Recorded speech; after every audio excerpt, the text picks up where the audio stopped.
ইমানের নূর বাড়ানো লাগবে না, ইমানের কোয়ালিটি বাড়ানো লাগবে না, নাকি যেমনি আছে এমনি চলবে না?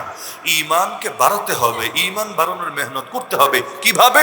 এজন্য আমার পরামর্শ থাকবে, রোগ চিহ্নিত করলে ভাই ওষুধ চিহ্নিত করা যায়। রোগই যদি ধরতে না পারেন তাহলে কিন্তু, এ যেমন হোমিও ওষুধ কিন্তু তখন কাজ করে যখন রোগটা ঠিকভাবে বুঝতে পারে। অধিকাংশ সময় রোগটা ঠিকভাবে আইডেন্টিফাই করতে পারে না, পরে ওষুধও কাজ হয় না, পাবলিক বলে না এটা ভুয়া, কোনো কামই হয় না। অথচ ঠিকভাবে বলে বেটে লেগে গেলে কিন্তু অনেক সময় এমন কাজও হয় যেটা এলোপ্যাথির দ্বারাও হয় না। তো দেখা যাচ্ছে রোগ যদি চিহ্নিত হয় ওষুধও ঠিকভাবে বের হবে ইনশাআল্লাহ। এখন আপনার জ্বর হয়েছে না করোনা হয়েছে তাই বুঝেন না, আপনি খালি ওই প্যারাসিটামলের পর প্যারাসিটামল খাচ্ছেন আর খাচ্ছেন, দিন শেষে বলেন কি রে রোগ কেন ছাড়ে না? কিন্তু এটা যে কি জন্য হয়েছে বুঝতে পারছেন না। পেটে ব্যথা, অ্যাপেন্ডিসাইড হলেও পেটে ব্যথা হয়, গ্যাস্ট্রিকেও পেটে ব্যথা হয়। কারণ কোনটা যে কিসের ব্যথা নাই যদি বুঝেন, তাহলে অ্যাপেন্ডিসাইডের ব্যথা উঠেছে, আপনি গ্যাস্ট্রিকের বড়ি খায় বলবেন কি রে ছাড়ে না কেন, পরে গিয়ে কবরে পৌঁছা লাগবে। তা আমাদের ভেতরে রোগ আছে নাকি নাই? নাকি আপনাদের মধ্যে রোগ নাই? শরীরেও রোগ হয়, ভেতরেও রোগ হয়, শরীরও রোগ হয়, আত্মায়ও রোগ হয়। শরীরের রোগ যেভাবে ভালো ডাক্তারের কাছে গেলে চিহ্নিত করে ওষুধ দেয়, দিলের মধ্যেও ইমানের মধ্যেও যে রোগ ঢোকে, আমার কি রোগ আছে আমি তো বুঝবো না রে ভাই, আমার তো ওই জ্বর, মাথা ব্যথা, করোনার মাথা ব্যথা সব আমার একই লাগে। একইভাবে যোগ্য রুহের ডাক্তারের কাছে গিয়ে রোগ চিহ্নিত করে ঠিক ওষুধটা দেওয়া লাগবে, তাহলে দিনকে দিন ইমানের তারাক্কি হবে ইনশাআল্লাহ। এজন্য দেখবেন আলেম হয়ে গেছে আলেম, তারপরও ছুটছে আরেক মুরব্বীর পেছনে। কেন? তার কি এলেমের কমতি আছে? না। এই যে ধরেন রশিদ আহমদ গাঙ্গুহি রহমাতুল্লাহ আলাইহি, আমার মতো 1 কোটি উসামারে যদি এক পাল্লে উঠানো হয় তবুও রশিদ আহমদ গাঙ্গুহির জ্ঞানের 1000 ভাগের 1 ভাগের সমান হবে। আল্লাহ এই পরিমাণ জ্ঞান থেকে দিয়েছেন, ফকিহুন নাফস বলে আল্লামা কাশ্মীরি রহমাতুল্লাহ আলাইহি। এত বড় আলেম ছিলেন, এত বড় আলেম যে শেখ কাউসারি পর্যন্ত মন্তব্য করেছেন যে ওনার আগে 200 বছরও এত বড় মাপের আলেম তৈরি হয়নি।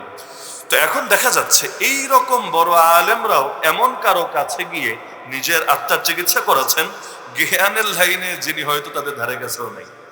হযরত হাজী ইমদাদুল্লাহ মুহাজির মক্কি রাহমাতুল্লাহ আলাইহি ফিক ফতোয়ার লাইনে তিনি রশিদ আহমদ গাঙ্গুহির চাইতে বড় মুফতি ছিলেন, বড় মুহাদ্দিস ছিলেন, বড় ফকিহ ছিলেন, এই দাবি কেউ করবে না। কিন্তু ডাক্তার ছিলেন, ডাক্তার রুহের রোগের চিকিৎসা করতে পারতেন।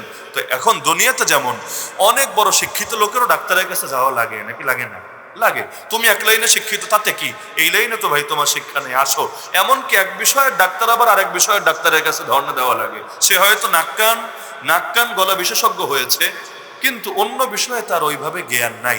এখন বাধ্য হয়ে অন্য বিষয়ে তাকে আরেক ডাক্তারের কাছে যেতে হচ্ছে। এজন্য দেখবেন বড় বড় আলেমদেরও মুরব্বি থাকে, নাই?